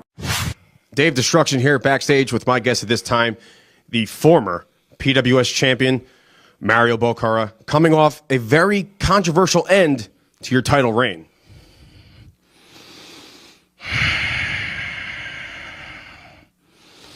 Bonzo, huh? You see, controversy, huh? This is the big word that he says to me. This is the word because I know and you know and everybody knows that Mario Bocara never, ever lost the PWS title. And Bonzo, just because the referee counted 1, 2, 3 does not mean you are champion. And the Falaba, you know you would never, ever cash in that title shot on me. I caught up to the Jackson family earlier tonight, and I just left Dan Moff, who seems to have tunnel vision when it comes to Falaba. Do you care to comment on your PWS championship match tonight in a 4 corners match with who you just mentioned, Bonesaw, the reigning champion Falaba, and Dan Moff? No matter how hard I work, no matter what I do, it seems that Mario Bocara is the one getting okay? Bonzo, you screw me out of the streak, out of my undefeated streak, my title. The championship belongs to me. And the Falaba, you come in, you cash in the title shot, you stick your nose in my business. And the Danny Moff, I have nothing but respect for you, for who you are, for what you do. Okay, but listen to me. My rematch, this is my shot. Because my rematch, this is what I get. And again, Mario Bocara gets.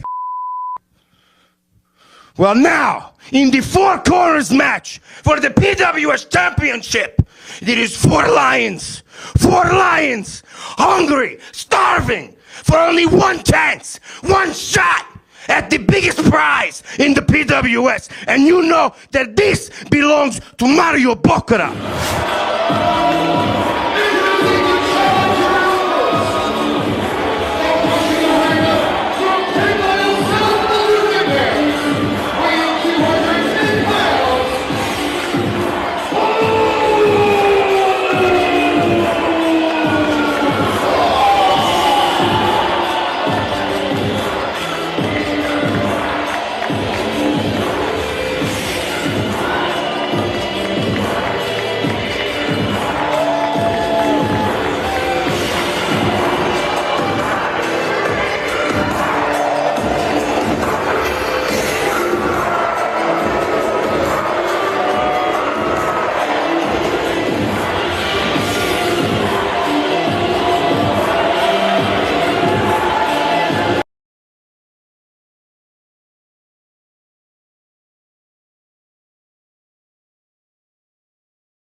You see Dan Moff, another competitor. And this match has a lot of history behind it.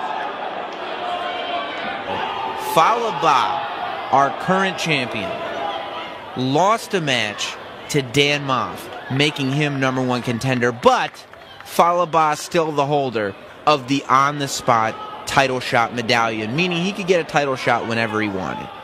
In one night, Bonesaw defeated Mario Bokara for that title. Fallah Bahh then came in, cashed on his on-the-spot medallion, and won the heavyweight championship, leaving Dan Moff saying, I'm the #1 contender, thus this fatal four-way for that championship. Bedlam's already broken out here in this fatal four-way match. 3 former champions. Whoa. And Bonesaw learned the hard way that you don't run into a human wall like Fallah Bahh.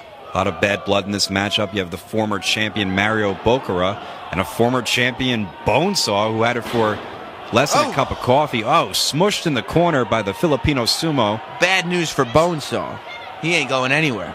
This is one fall to a finish here. Whoever wins this match will be the PWS champion. Dan Moff, that's one of his favorite positions, have his opponents in, going for that cannonball. And who would have thought Moff and Bokara working together to drive that cannonball into both Fallah Bahh and Bonesaw. Smart strategy, but don't turn your back too quick. I would have just snatched on the armbar right there. Bokara and Moff exchanging words, both well-respected competitors here at PWS Wrestling. I mean, the intensity on both these guys, I would call these two the most intense on the PWS roster right now. Bokara wants that title back. He feels like it's his. And Moff has been fighting non-stop over the last several months to be considered the man in PWS. All he needs now is the championship. Oh, Moff to the outside. Bonesaw pulling the rope down. Drapes Bokara right over the top rope. I mean, there's a lot of factors going into this match, but I mean, look at the size of Fallah Bahh. The fact that he's a man, he's that big, he's as fast as he is, he's as skilled as he is, and has Shining Edward Jackson in his corner. I have said from the beginning, Fallah Bahh has turned into an unstoppable monster. When you're 450 pounds in professional wrestling, there comes a point as a heavyweight competitor that your size may be a disadvantage. You might not be able to move as quick. You might be winded easily. Not Fallah Bahh. Fallah Bahh moves like a 250-pounder. Fallah Bahh does not get tired and uses his mass as a weapon. Fallah Bahh's size is only a disadvantage to his opponents. A hard buckle for Bokara. And I don't remember seeing Bokara in this position before. I don't remember ever seeing anybody be able to dominate Mario like this. Last year, I say it was the year of Mario Bokara. I don't have that Croatian accent, so I can't hit that name very properly. I can try and improve on it. Don't let him hear you. No, I know. I don't want that armbar slapped on me, but I believe that he had the biggest year of last year. This may be it for him. Up, new champion is climbing the rope. The current defending champion might be going for his banzai drop. Moff clear in the area. Backslap, nothing hurts more than a backslap. Moff going into that zone. Oh, what's his plan here? Has he lost his mind? Oh, Moff, look at the strength. 450 pounds. How does a human being know? And Bonesaw takes it away. Bonesaw doesn't need a moment here. He needs to win this match. He's not worried about down goes Bokara again. Low crossbody by the champion Fallah Bahh. You know the interesting about this matchup? Bokara, former champion. Fallah Bahh, the new champion. Bonesaw, former champion. The only person never to have the PWS championship is Dan Moff. Grabbing the beard of Bonesaw, pushes him in the corner. This is how he won the title. Nope, backfired. Takes off to the rope, second rope. Hits him with that hard knife edge right to the skull of Fallah Bahh. Look at Bokara. Bokara! Ooh, hard line. Strong forearm, fires up again. Double chop to the chest, taking Bonesaw out. Bonesaw's in a world of trouble. Ducks the line, hits the ropes. And we have a spine buster down. Bokara might have him here. This is it. No. This, though, is the Mario Bokara that we're used to seeing. Just a dominant force plowing through everybody. PWS puts in front of him. Arguably the most technical sound wrestler on the PWS roster is one Mario Bokara. Hits vertical suplex. Bonesaw going for the ref's attention. Uh-oh. No way! Triple grip. And there we go. Triple German. Oh, everybody going down. All three men down at one time with Dan Moff, the culprit. And look at Fallah Bahh. It's like two planets colliding. Strength-wise, I don't know. I think Moff has it, but you're moving a large man, exchanging shoulder tackles. He's knocking the Filipino sumo back. Fallah's off his feet. We saw Moff get him up once in this match. Ducks the line, hits him with a hard shoulder tackle. That's the only weakness with Fallah Bahh. If you get him off his feet, it's very hard for him to get back up. This is how he won the match before. Hits him with a hard lariat, goes for that cover. That's a big leg to hook and not enough to get the 3 count. Cannot put him away. That's how he beat Fallah Bahh. The only man to pin Fallah Bahh in PWS Wrestling is Dan Moff. Yeah, but he didn't pin him at the right time because Fallah Bahh is still the heavyweight champion. Here we go. Look, maybe an allegiance forming here between Bokara and Moff, looking to take the big man out. I don't know if this is a bright idea. Palm thrust. Whoa, Bonesaw up top and knocks down all 3 of his opponents at once. That's the kind of offense you need to win a fatal 4-way. How is he? Oh. No, not even close. Moff still standing. Crowd into this matchup right here. Great action. Frustration brewing. Both of these men proving competitors. Mario Bokar over 15 years experience. Moff may be approaching 20. And both these guys can throw down. You do not want to exchange fists with either competitor.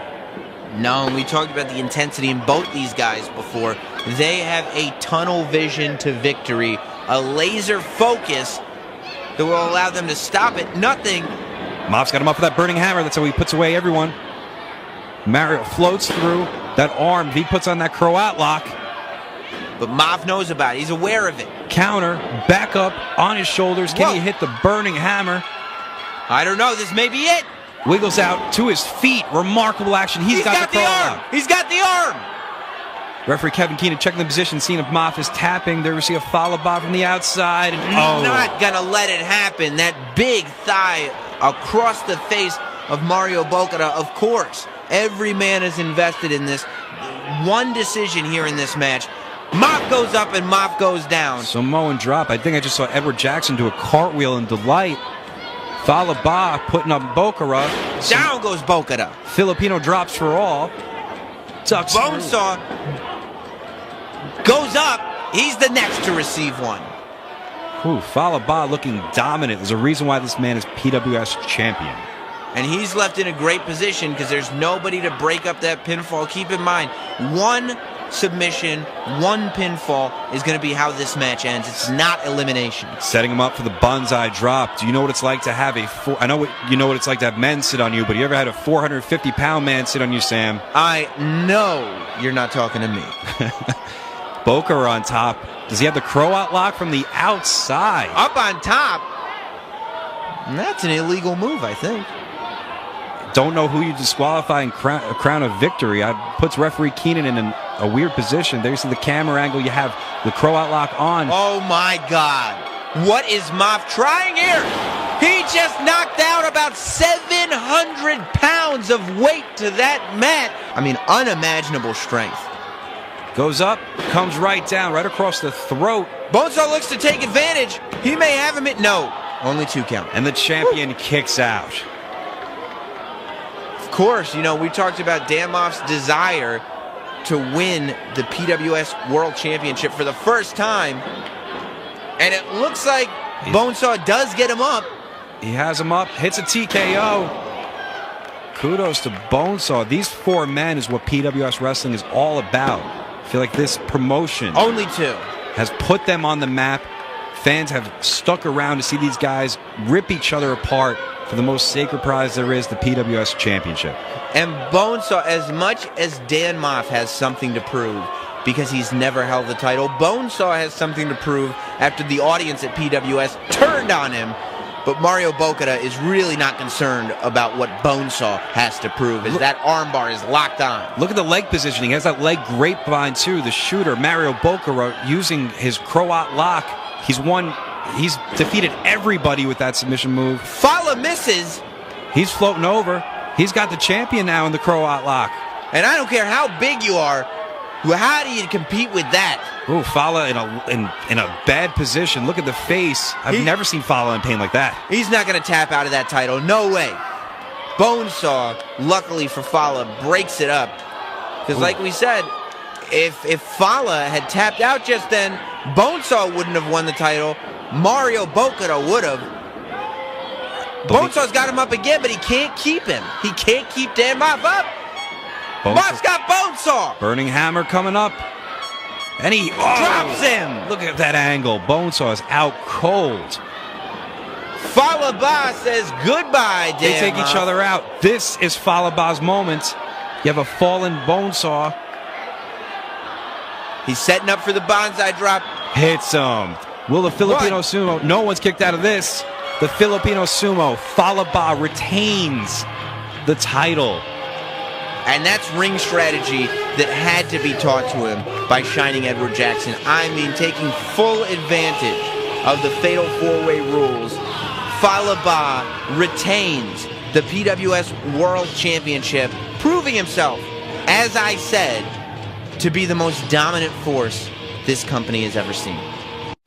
Hello everyone, it's Mick Foley, the Hardcore Legend, and your Pro Wrestling Syndicate General Manager with huge news. April 25th sees the return to Rahway, New Jersey of Team 3D. You talk about returns? It's the return to the ring of the legendary Jake the Snake Roberts and Larry Zbyszko. And just get this, I just got off the phone. My mentor, my best friend, Terry Funk, and the Funker himself, and there is an N in there in case you're counting at home, kid. The Funker himself will be here in Rahway, April 25th. Have a nice day.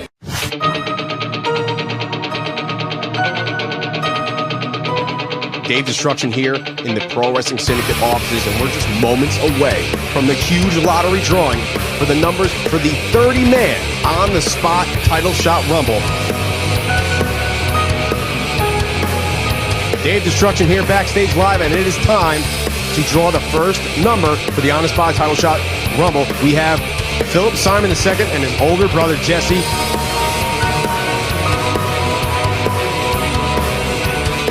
The winner of this rumble will receive a medallion in which he can cash in for a championship match at any time in Pro Wrestling Syndicate.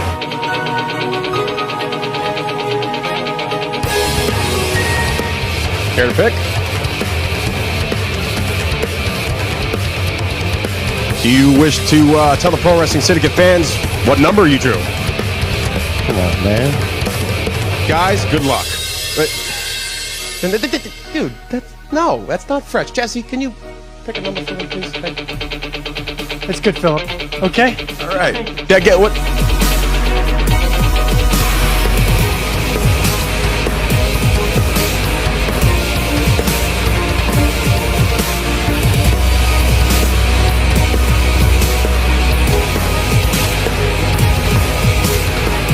Two spots have been drawn. We have 28 numbers left, and we'll be back right after this.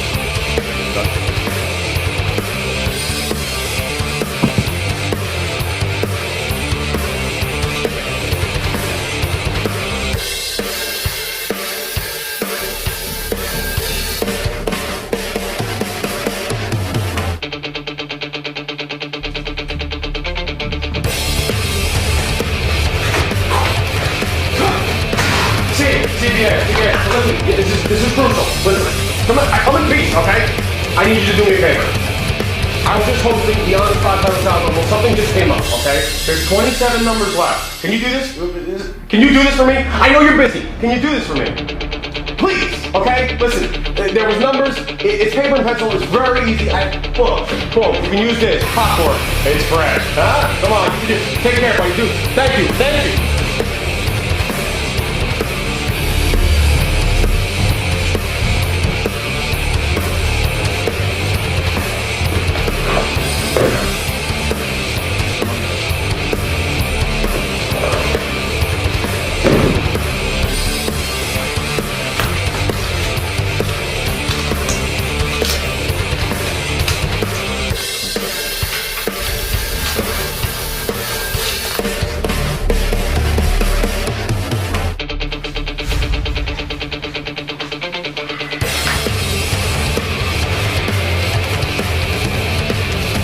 So, you are the guy with the numbers, huh?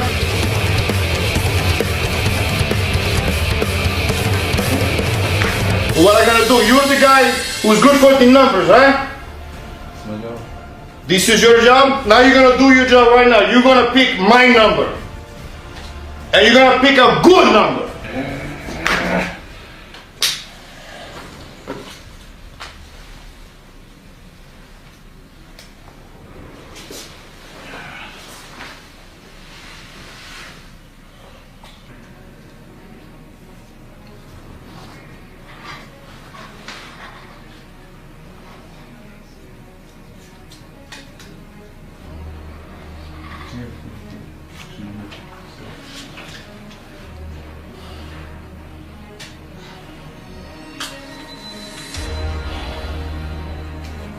What I gotta say is, you're lucky this wasn't number 2. Hey! Hey! Hey! Is somebody do the numbers? Hey, CPA. What's he doing here? What are you doing? You got the numbers? Hello? CPA. CPA! Hey! CPA! Do you have the numbers? Okay, right off. My numbers. These are numbers. He's got the numbers. These are numbers. They're in here? Yes. Alright. It's not good. You do a good job. Thanks, CPA.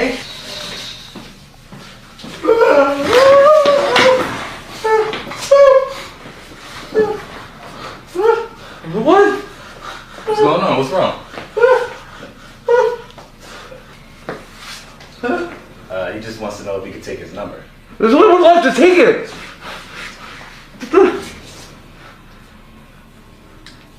You, me, together. Okay.